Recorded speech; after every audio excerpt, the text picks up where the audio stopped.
Hello, कैसे हैं आप सब? आपका स्वागत है एलटीसी की जो एफएक्यू सीरीज है उसके अंदर।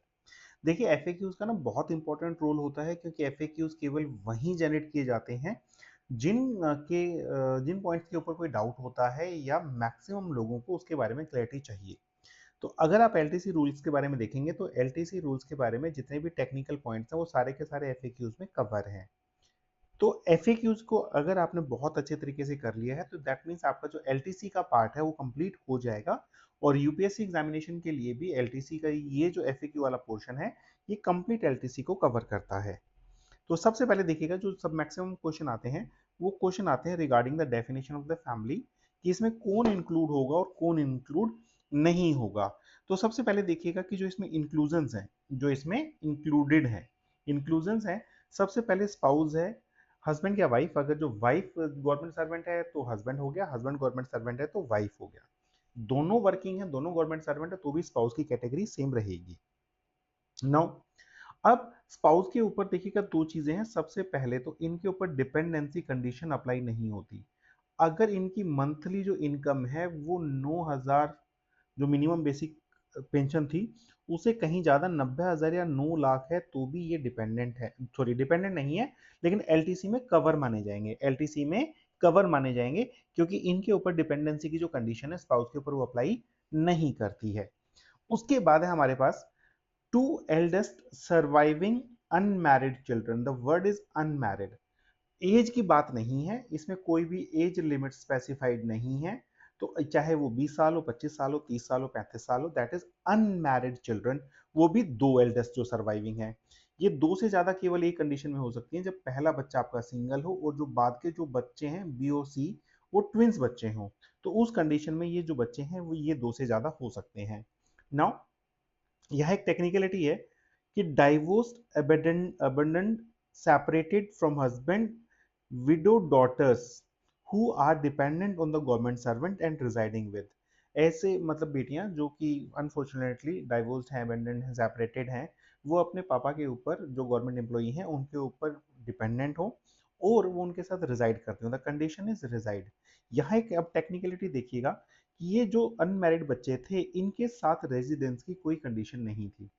ये जो दो एल्डेस्ट सर्वाइविंग बच्चे हैं इनके साथ रेजिडेंस की कोई कंडीशन नहीं है, स्पाउस के साथ रेजिडेंस की कोई कंडीशन नहीं है। लेकिन अगर जो अबेंडेंट सेपरेटेड या विडो डॉटर है तो उसके साथ कंडीशन है कि वो डिपेंडेंट भी होना चाहिए और गवर्नमेंट एम्प्लॉय के साथ रहना भी चाहिए। Now parent and the step parents both are included. बस शर्त क्या है कि जो वो आपके ऊपर डिपेंडेंट होने चाहिए, और डिपेंडेंसी की कंडीशन क्या है, 9,000 प्लस डियरनेस रिलीफ के जितनी जो है उतनी या उससे कम इनकम होनी चाहिए। जैसे आज की डेट में मान लीजिए 60% है, ठीक है, तो जो ये 60% ऑफ 9,000 है इन दोनों को ऐड कर कर मान लीजिए अगर इसका टोटल जो आता है हमारा 15,000 आ रहा है। कितना हजार आ रहा है? 15,000 आ रहा है। अगर हम इस 15,000 को मान लें कि थ्रेश होल्ड है, तो अगर 15,000 तक की इनकम है तो वो डिपेंडेंट है, लेकिन अगर 15,001 रुपए की इनकम हो गई तो अब वो डिपेंडेंट नहीं है। तो पेरेंट और स्टेप पेरेंट दोनों का जो है रेजिडेंस आपके साथ होना जरूरी नहीं है, लेकिन उनका डिपेंडेंट होना आपके ऊपर जरूरी है। नाउ सिबलिंग्स जो भाई बहन होते हैं हमारे, अगर वो अनमैरिड हैं, क्या है, अनमैरिड और माइनर हैं, यहाँ एज आ गई है, यहाँ क्या आ गई है, एज आ गई है कि जो अनमैरिड हैं ब्रदर्स हैं, वो अनमैरिड हैं तो वो आपके ऊपर डिपेंडेंट माने जाएंगे। अनमैरिड भी होनी चाहिए और जो है वो माइनर भी होने चाहिए। लेकिन अगर डाइवोर्स सिस्टर हैं आपकी, जो है सिस्टर है आपकी, डाइवोर्स सिस्टर है, तो उस केस में डाइवोर्स सिस्टर आपकी फैमिली में तब इंक्लूड होगी जब आपके फादर जो हैं वो भी आपके ऊपर डिपेंडेंट हो। देखिएगा, आपकी एक डाइवोर्स सिस्टर है, वो आपके फादर के ऊपर डिपेंडेंट है, और फादर जो है वो एक्स जो आप एम्प्लॉय है उनके ऊपर डिपेंडेंट है। तो अल्टीमेटली ये जो डॉटर है, डाइवोर्स जो सिस्टर है, वो भी आपके ऊपर डिपेंडेंट हुई। यहाँ कंडीशन रिजाइडिंग की है, यहाँ कंडीशन रिजाइडिंग की है कि वो आपके साथ रह भी रही हो और वो डिपेंडेंट भी हो। इसका मतलब उसकी जो इनकम है वो 9,000 प्लस डियरनेस रिलीफ से ज़्यादा नहीं होनी चाहिए। Now relations that are not covered under the definition of family, parent in law, सास ससुर इसमें इंक्लूड नहीं होते।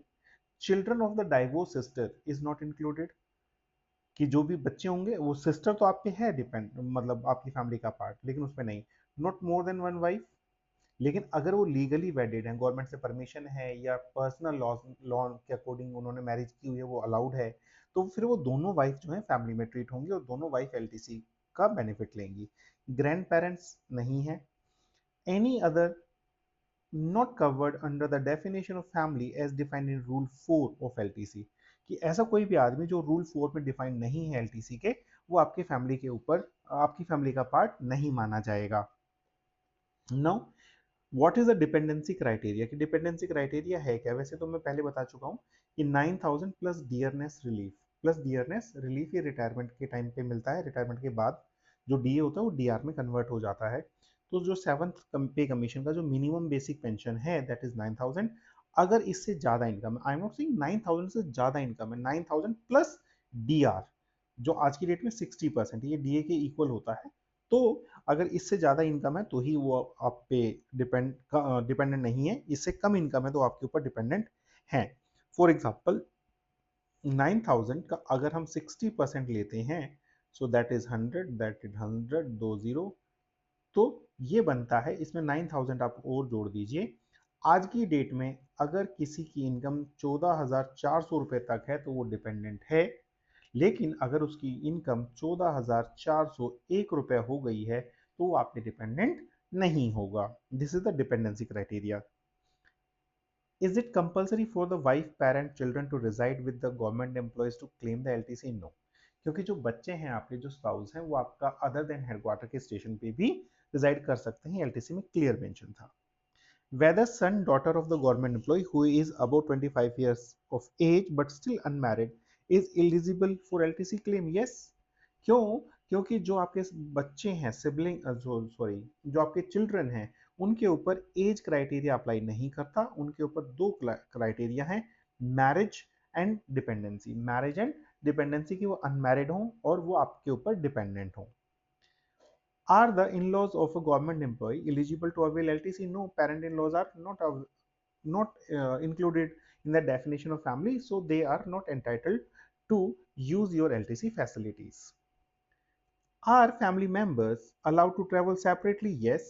अगर आपकी फैमिली में 4 मेंबर हैं, ए बी सी डी, तो ये चारों अलग अलग टाइम पे अलग अलग डेस्टिनेशन पर एलटीसी क्लेम, मतलब एलटीसी के लिए जा सकते हैं, इसमें कोई रुकावट नहीं है। Whether some members of the family can avail LTC to hometown while others are visiting anywhere in India in the same 2 year block period? Yes, definitely allowed है, कि जो आपका 4 साल का टोटल पीरियड होता है, जिसे आज की डेट में हम 2026 से 2029 मानते हैं, तो आपके 2 साल के ब्लॉक बने हैं, 26-27 का एक ब्लॉक बनेगा, 28-29 का एक ब्लॉक बनेगा। तो हो सकता है इसमें कुछ फैमिली मेंबर जो हैं वो होम टाउन अवेल करें, और हो सकता है कुछ जो फैमिली मेंबर्स हैं वो आपका ऑल इंडिया एलटीसी अवेल करें। Are spouse and children residing at a place other than the headquarters of the government employee allowed to avail? Yes, बिल्कुल, क्योंकि रेजिडेंस की कोई कंडीशन नहीं है आपके चिल्ड्रन के साथ और आपकी स्पाउस के साथ। Can the spouse of a government employee who is working in a private sector avail LTA or travel reimbursement provided by his or her employer organization? तो क्या वो एलिजिबल है एलटीसी के लिए? बिल्कुल, कि आपकी प्राइवेट सेक्टर में आपका कोई भी स्पाउस काम कर रहा हो, उसको किसी भी तरह का ट्रैवल अलाउंस मिल रहा हो या एलटी अलाउंस मिल रहा हो, तब भी वो आपके साथ एलटीसी में जाएगा, क्योंकि जो स्पाउस है उसके ऊपर कोई भी डिपेंडेंसी कंडीशन एप्लीकेबल नहीं है। ये तो प्राइवेट में है, अगर जो आपका जो सरकारी नौकरी में होते हैं हस्बैंड और वाइफ दोनों, तो वो एलटीसी में दोनों जाएंगे, लेकिन उसमें से जो एलटीसी का खुद के लिए क्लेम है वो केवल एक मेंबर करेगा, केवल एक मेंबर करेगा। एक्स और वाई दोनों गवर्नमेंट जॉब में हैं, तो एक्स या वाई एक दूसरे की एलटीसी में मेंबर बन के जा सकते हैं, लेकिन वो दोनों क्लेम नहीं कर सकते, मतलब डबल एलटीसी का बेनिफिट उन्हें नहीं मिलेगा। Is reimbursement allowed in respect of a child age less than the 5 years? नहीं। देखो, इसका सिंपल सा लॉजिक है, जब ट्रेन में 5 साल तक के बच्चे की टिकट लगती ही नहीं है तो रिइंबर्समेंट कैसे होगा? और यही केस वो है जहां ये कंडीशन आती है कि हमने फ्लाइट से ट्रेवल किया है, फ्लाइट से हम होम टाउन या एलटीसी क्लेम कर रहे हैं, लेकिन हम रेलवे का रिइंबर्समेंट मांग रहे हैं। तो 5 साल का जो बच्चा जो आपके साथ एयर ट्रेवल करके आया है, उसको आपने टिकट तो पूरी पे कर दी है लेकिन उसका रिएम्बर्समेंट नहीं होगा क्योंकि ट्रेन में इक्विवेलेंट फेयर अवेलेबल नहीं है। Whether a government employee who is not eligible for travel by air is entitled for the reimbursement of airfare in respect of the children age less than the 5 years whose full fare is charged by the airline। Airline ने तो पूरा charge लिया है लेकिन आपको उस 5 साल तक के बच्चे का कोई भी रिम्बर्समेंट नहीं मिलेगा। क्यों नहीं मिलेगा? क्योंकि रेलवे में इक्विवेलेंट चार्ज अवेलेबल नहीं है। लेकिन अगर आप स्पेशल डिस्पेंशन स्कीम से गए हैं, वो है नॉर्थ ईस्ट के लिए और जो हमारा जम्मू कश्मीर लद्दाख का एरिया है वहाँ की एलटीसी बढ़ाने के लिए जो गवर्नमेंट है स्पेशल डिस्पेंशन स्कीम लाती है। अगर आपने उसके अंडर ट्रेवल किया है तो आपको उसका रिएम्बर्समेंट मिलेगा। फिर तो एयर जर्नी जो आपके एंटाइटल्ड है आपको उसी का मिलेगा। 5 साल से 12 साल तक का जो बच्चा होता है तो उसका जो भी आप एक्चुअल फेयर पे करते हो, जो भी आप एक्चुअल फेयर पे करते हो वो रिएम्बर्स होता है, वो रिएम्बर्स होता है, लेकिन 5 साल से छोटे बच्चे का रिएम्बर्समेंट नहीं है। Can a government employee or his family members avail LTC while he is in suspension? No। कि जो सस्पेंशन है ना, पर्सन तो नहीं ले सकता लेकिन उसकी फैमिली मेंबर एलटीसी अवेल कर सकते हैं। मान लीजिए A is a government sorry X is a government servant, इसके 4 family member A B C D. ये एक्स जो है during the suspension period LTC avail नहीं करेगा, ये 4 लोग एलटीसी अवेल कर सकते हैं। लेकिन मान लीजिए इसका सस्पेंशन रिवोक हो जाता है और तो ये अब जो अपना एलटीसी है ना उसको कैरी फॉरवर्ड करेगा। जितने टाइम के लिए सस्पेंशन रहा है और ये एलटीसी नहीं ले पाया है तो उतने टाइम के लिए इसका जो है एलटीसी का जो पीरियड है वो एक्सटेंड हो जाएगा। इसको एक्सटेंडेड पीरियड में एलटीसी अवेल करने का मौका मिलेगा। Now what is the concept of the block year? Block year वैसे तो हम समझा चुके हैं कि 4 साल का एक पीरियड है। फिलहाल कौन सा ब्लॉक ईयर चल रहा है? 26 से 29 चल रहा है। इसमें 26-27 जो है 2 साल का होम टाउन के लिए ब्लॉक ईयर है और जो है 28 और 29 अगले 2 साल का ब्लॉक ईयर है। मैंने होम टाउन बोला लेकिन ये जो है 2-2 साल के दोनों ब्लॉक ईयर होते हैं। 2 ईयर का ब्लॉक होता है होम टाउन के लिए और ऑल इंडिया एलटीसी के लिए 4 साल का ब्लॉक होता है। नाउ अब मान लीजिए एम्प्लॉई है जिसका हेडक्वार्टर और प्लेस ऑफ पोस्टिंग और होम टाउन एक ही जगह है, तो अब वो जो है बेसिकली वो होम टाउन एलटीसी ले नहीं पाएगा। तो वो 4 साल के ब्लॉक में केवल एक बार एलटीसी लेगा, केवल एक बार ऑल इंडिया एलटीसी लेगा। नाउ जो है दूसरे केस में अब इसका होम टाउन अलग हो गया है, प्लेस ऑफ पोस्टिंग अलग है और होम टाउन अलग है। इस केस में हो क्या रहा है कि जो एम्प्लॉय है वो पहले ब्लॉक में होम टाउन ले ले, बाद वाले में ऑल इंडिया ले ले, या पहले वाले में ऑल इंडिया एलटीसी ले ले, बाद वाले में होम टाउन एलटीसी वो ले सकता है। Now what is the block year for the government employees whose headquarter place of posting और होम टाउन आर सेम? तो ब्लॉक ईयर तो इसके लिए केवल 4 साल का ही बचेगा क्योंकि उसका तो होम टाउन और वो दोनों सेम है, केवल ऑल इंडिया एलटीसी मिलेगी उसे। Current block year for the government employees whose headquarter place of posting and home town are different, वो 2 ब्लॉक्स में करेगा। वो कितने ब्लॉक्स में करेगा? दो के ब्लॉक्स में करेगा। एक पर्टिकुलर 2 ईयर के उसमें वो जा सकता है होम टाउन और नेक्स्ट में जा सकता है ऑल इंडिया, या पहले में जा सकता है वो ऑल इंडिया और बाद वाले ब्लॉक में जा सकता है home town. Can a government employee who has declared hometown avail 2 LTCs anywhere India in 1 calendar year? बिल्कुल बिल्कुल ले सकता है। किस केस में? जब जो है कैरी फॉरवर्ड हो जाती है। क्या हो जाता है? कैरी फॉरवर्ड हो जाती है या एक्सटेंड हो जाती है, या जो 1 साल के लिए एक्सटेंडेड पीरियड है ना उसमें। जैसे मान लीजिए अभी तक जो हमारा पीरियड चल रहा था वो क्या था? अभी कौन सा है? 26 से 29, 26 से 29। तो इससे पहले क्या था? 22 से 25। इससे पहले क्या था? 22 से 25। तो इस केस में क्या होगा कि ये जो 25 वाला है ना 26 वाले में एक्सटेंडेड है, 1 साल तक एक्सटेंडेड होता है। तो अब वो 26 वाले में दो एक साथ ले सकता है, दो एक साथ ले सकता है। This is the case. Can a government employee whose hometown and headquarter is same avail 2 LTCs in anywhere in 1 calendar year? बिल्कुल ले सकता है। सेम केस कि अगर वो एक्सटेंडेड है, एक्सटेंडेड बाई 1 ईयर होती है, एक्सटेंडेड है तो उस केस में वो दो ले सकता है। एक जो नया ब्लॉक आया उसकी ले लेगा और एक जो पिछला ब्लॉक गया है उसकी ले लेगा। Whether blocks sub blocks of LTC are extendable? Yes, by 1 year. वो ऑटोमेटिक एक्सटेंडेड होता है, ऑटोमेटिक एक्सटेंशन उसे मिलती है। और एलटीसी में ये ध्यान और रखिएगा कि एलटीसी में जो आपका काउंट होता है ना वो आउटवर्ड जर्नी होती है, इनवर्ड जर्नी काउंट नहीं होती। जिस दिन आपने अपनी आउटवर्ड जर्नी स्टार्ट कर दी वो एलटीसी उस पीरियड की मानी जाती है। Whether the government employees whose headquarters and place of posting and hometown are same eligible for hometown LTC, नहीं, क्योंकि उनका तो hometown सेम है तो उनको कोई hometown LTC मिलेगी नहीं। Whether the government employees residing in cities town outside Delhi which fall under other states of NCR are eligible for hometown concessions, बिल्कुल। जैसे रेवाड़ी का ही ले लेते हैं हम या झज्जर का ले लेते हैं, तो इस केस में हो क्या रहा है, या बहादुरगढ़ का ले लेते हैं, ये जो एरियाज हैं वो दूसरे स्टेट्स में है लेकिन एनसीआर का पार्ट है, एनसीआर का पार्ट है। ओके, तो इस केस में होगा क्या, वो अपने होम टाउन एलटीसी के लिए एलिजिबल है क्योंकि ये टाउन एक्चुअल में दिल्ली की जो ज्यूरिडिक्शन बाउंड्री है उससे बाहर है। They are not treated as Delhi headquarter, अगर जो एनसीआर का है तो उसे हम दिल्ली हेडक्वार्टर ट्रीट नहीं करते।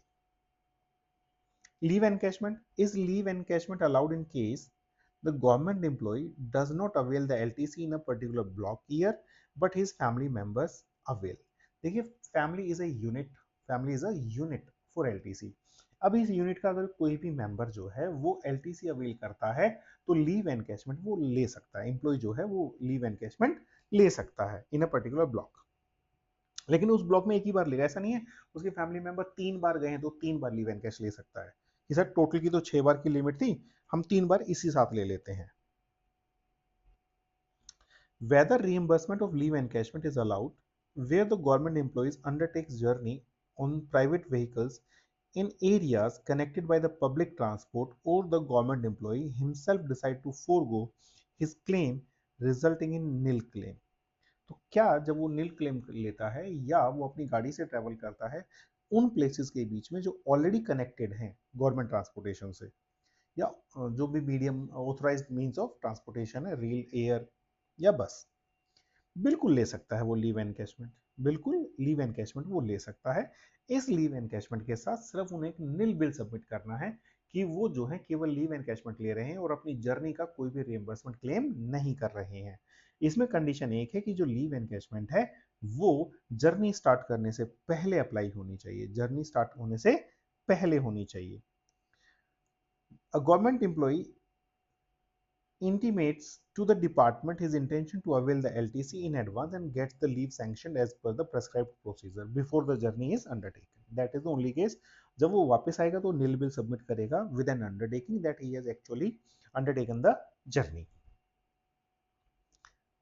23वां FAQ है whether leave encashment is permissible if one applies any time prior to the commencement of the journey। बिल्कुल, कि कोई भी आप जो है जब भी आप LTC पे जाएंगे तो उसे प्रायर इंटीमेशन देंगे और प्रायर ही आप लीव एनकैशमेंट के लिए अप्लाई करेंगे।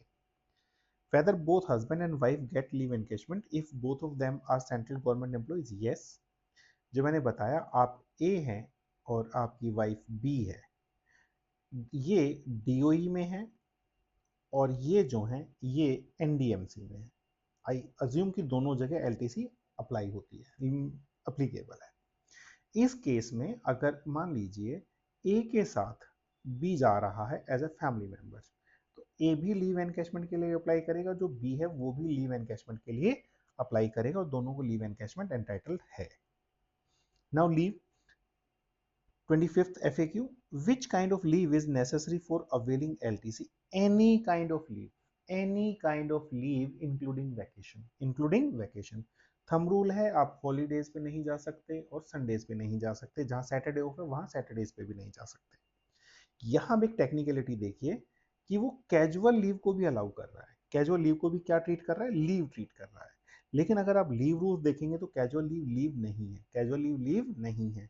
सो ये अगर जो ऐसा कोई ट्रिकी क्वेश्चन आया तो इस बात का ध्यान रखिएगा कि कैजुअल लीव पे भी LTC अवेल की जा सकती है लेकिन कैजुअल लीव को लीव ट्रीट नहीं करते।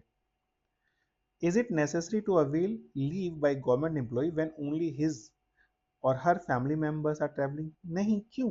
क्योंकि जब वो ट्रैवल ही नहीं कर रहा तो उसको लीव लेने की जरूरत नहीं है, उसके फैमिली मेंबर ट्रैवल कर सकते हैं without leave taken by the government employ.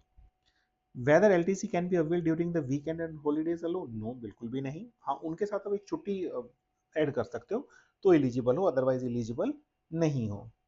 Now journey by road, rail and sea. Whether travel by taxi, auto rickshaw permissible between the places that are not connected by rail under the LTC scheme? No, बिल्कुल भी नहीं.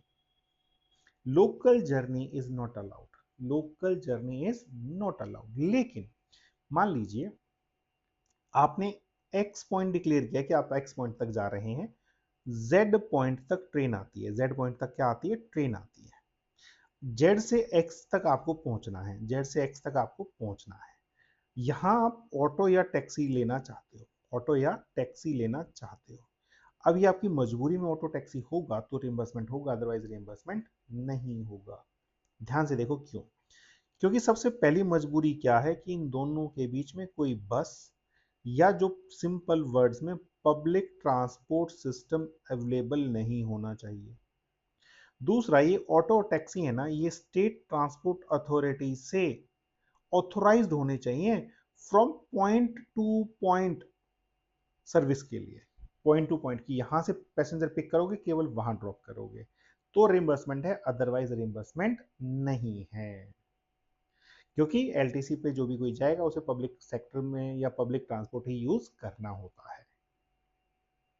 This is further subject to condition that these modes operate on a regular basis from point to point. जो मैंने आपको बताया उसी के explanation है. Whether personal vehicle or hire taxi for LTC journey allowed on account of the disability of the government employee or dependent family member? Definitely yes. Definitely yes. कि अगर जो डिसेबिलिटी है और डॉक्टर ये सर्टिफाई करता है कि दैट कि जो पर्सन है from the family itself or the employee itself, he is not fit to travel by the public transport, then this is allowed. Then taxi claim is allowed. How is reimbursement made where a government employee travels on LTC up to the nearest airport, railway station, bus terminal by authorized mode of transport and undertakes the rest of the journey to the declared place by private transport own arrangements?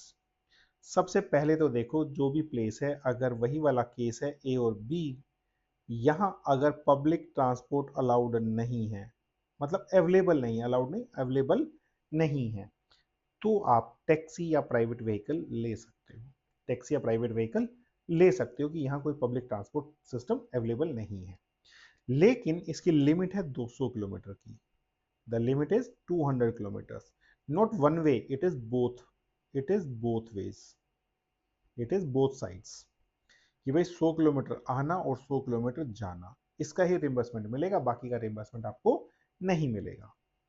Whether reimbursement is allowed in cases journeys performed by the private ferry after utilizing the authorized mode of transportation? मिलेगा, लेकिन जो फेरी का जो किराया है वो restrict हो जाएगा वहां की जो पब्लिक ट्रांसपोर्ट या जो गवर्नमेंट ऑपरेटेड फेरीज है. May be reimbursement may be restricted to the entitle government ship fare. और क्लास देखो, जो फेरीज होती है ना उसमें भी क्लास होते हैं, तो जो आपकी एंटाइटलमेंट क्लास है ना, केवल आपको उस फेरी क्लास तक का ही जो है मिलेगा, वो भी गवर्नमेंट फेरी के रेट पर, भले आप प्राइवेट से जाओ. Is reimbursement of LTC claim for Tejas Express, Vande Bharat Express, Humsafar Express allowed? Yes, 100% sure, बिल्कुल allowed है इनके reimbursements भी. Whether a government employee visiting Sikkim can travel by air up to the Bagdogra, which is not situated in northeast region? बिल्कुल, क्योंकि उसमें nearest point है. उसमें क्या है? नियरेस्ट पॉइंट है. नियरेस्ट पॉइंट तक आप नॉर्थ ईस्ट या जो भी जम्मू कश्मीर लद्दाख का एरिया है उसके नियरेस्ट पॉइंट तक आप फ्लाइट से या ट्रेन से जा सकते हो. बेसिक तो फ्लाइट के लिए, क्योंकि स्पेशल डिस्पेंसेशन स्कीम है ये. How are the claims of LTC be settled in case of delayed submission? देखो, डिलेड सबमिशन किसे मानेंगे? अगर आपने एडवांस लिया है तो 1 महीना के बाद डिले हो जाएगा. अगर एडवांस नहीं लिया है तो 3 महीने के बाद डिले माना जाएगा. लेकिन इसको जो है सेटल करने की जो पावर है वो डेलीगेटेड है to the administrative ministry and department concern. Okay, तो उनको पास ये पावर है कि वो रिलैक्स कर सकते हैं डीओपीटी के रेफरेंस के साथ. In case where the no advance is taken it is 6 months, where the advance is taken it is 3 months. It is 3 months. Then 36 point, whether LTC journey is allowed on tour packages offered by various travel agents. Travel agents का कोई भी tour package पे जाना allowed नहीं है, other ये authorised travel agents नहीं है, एटीएज नहीं है। एटीएज में देखो कौन कौन से ट्रैवल एजेंट हैं जो मतलब आते हैं हमारे पास, जिनके पैकेज जो है अलाउड होंगे एलटीसी में। ITDC, state tourism development corporation STDC, IRCTC, और एक स्पोर्ट्स भी है, वो भी कराती है। इन केस में आप ध्यान रखिएगा कि जो भी आपका एलटीसी का क्लेम होगा, क्योंकि अगर मान लो आईआरसीटीसी का भी एक पैकेज है, वो 4 days 5 nights का दे रहा है, जिसके अंदर आपका ट्रैवल भी है प्लस आपका लॉजिंग बोर्डिंग भी है, लॉजिंग बोर्डिंग भी है, होटल भी है, खाना भी है। तो आईआरसीटी स्पेसिफिक करके देगा कि ट्रैवल का ये पार्ट है और अदर का ये पार्ट है। तो आपको जो ट्रैवल का है पार्ट है वो रिम्बर्स होगा, other than travel part reimburse नहीं होगा। Are incidental expenses and expenditure incurred on the local journey allowed under LTC? No, बिल्कुल भी नहीं। लोकल जर्नी पे, इंसिडेंटल पे कोई भी रिम्बर्समेंट्स नहीं है। It is point to point. Is the taxi auto fare from the residence? No, बिल्कुल। अगर आप घर से जो है, अगर एम्प्लॉय कहे कि घर से मैं एयरपोर्ट तक जा रहा हूँ, उसका भी फेयर इंक्लूड किया जाए तो वो इंक्लूड नहीं होगा। क्यों नहीं होगा? Because it is under the local journey, it is under local journey. Is concessional circular trip tickets offered by the railways allowed? इसमें कोई ऑब्जेक्शन नहीं है। There is no objection, there is no objection in using the circular trips allowed by performed by the Indian Railways, or his family members availing themselves of the concessional circular trip tickets offered by the railway in conjunction with the LTC concessions. In such cases also, the official will be entitled to the reimbursement of the fare for the entitled or lower actually traveled by the employee of the shortest route. वह circular है लेकिन यहाँ से यहाँ तक ही जाना है मुझे, तो इसका जो रेट होगा वो आपको रिम्बर्स होगा। अब यहाँ इसमें देखिए एंटाइटल लोअर क्लास का क्या केस है। मान लीजिए सेकंड एसी में आपका जो फेयर है वो 3000 है, जिसके लिए आप एंटाइटल्ड हो, लेकिन आप एक्चुअल में थर्ड एसी में ट्रैवल करते हो जिसका जो फेयर है वो 1700 रुपये है। इस केस में अब होगा क्या कि आपको 1700 होगा, क्योंकि आपका जो एक्चुअल है वो उससे कम है, एक्चुअल जो है वो कम है। तो जो भी कम होता है गवर्नमेंट वो आपको रिम्बर्स कर देगी। How will the claim of a government employee under the LTC to visit any place in India be regulated if he purchases a circular tour ticket? Again 41 की तरह कि जो भी होगा ऑथराइज से होगा, तो शॉर्टेस्ट जो डायरेक्ट रूट होगा उतने का आपको रिइंबर्समेंट मिल जाएगा अगर आपने सर्कुलर पैकेज की भी टिकट खरीदी है। Is reimbursement of charges for booking of rail tickets digitally allowed? Yes. आप टिकट बुक करते टाइम जो भी चार्जेस पे करोगे वो सारे रिम्बर्स होंगे, जो भी आप टैक्सेस पे करोगे वो सारे रिम्बर्स होंगे, बशर्ते आपकी जो टिकट्स हैं वो ऑथोराइज्ड एजेंट से बुक्ड हो। ऑथोराइज हमारे पास केवल 3 है। Are catering charges allowed while booking train tickets? बिल्कुल, अगर आप कैटरिंग चार्ज टिकट में ही इंक्लूड करते हैं तो डेफिनेटली होगा, लेकिन इन बिटवीन आप कुछ और खाना खाते हैं टिकट के अलावा तो वो चार्जेस पेबल नहीं है।